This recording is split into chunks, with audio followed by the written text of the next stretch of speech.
Good evening everyone. Today we are going to discuss about p-value, which is the most used but most misunderstood value. अब इसको समझने के लिए हम एक एग्जांपल लेते हैं. सपोज एक फार्मास्यूटिकल कंपनी है, उसने एक नई ड्रग लॉन्च की है, drug A, which is anti hypertensive. वो कंपनी क्लेम करती है कि ये जो ड्रग ए है ये हाइपरटेंसिव पेशेंट्स में BP 5 mm of Hg reduce. अब इसको टेस्ट कैसे करेंगे? रिसर्च करके करेंगे. तो रिसर्च का पहला स्टेप क्या है? हम इस कंपनी के क्लेम के अगेंस्ट एक नल हाइपोथेसिस फॉर्म करेंगे, जो कि क्या बोलेगी? जो नल हाइपोथेसिस है वो स्टेट करेगी कि the new anti hypertensive drug does not reduce the BP by 5 mm of Hg.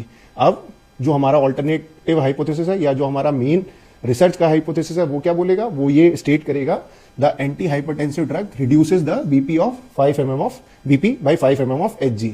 Okay, now अब सेकेंड स्टेप क्या है? Second step most important step है, वो है deciding the significance level.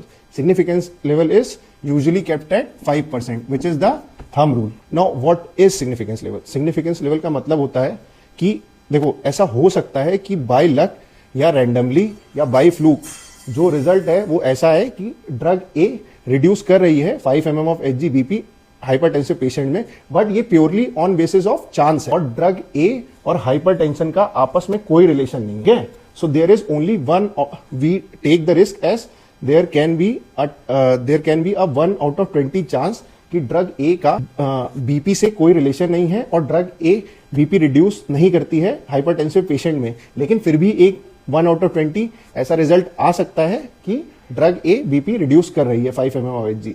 So second step में हमने ये सिग्निफिकेंस लेवल तय कर लिया 5% का, that there is 1 out of 20 chance that we are getting a result which shows that कि ड्रग ए रिड्यूस कर रही है 5 mm of Hg BP in hypertensive patient. But reality में क्या है? रियलिटी में ऐसा है कि ड्रग ए जो है उसका और बीपी रिडक्शन का आपस में कोई रोल नहीं है.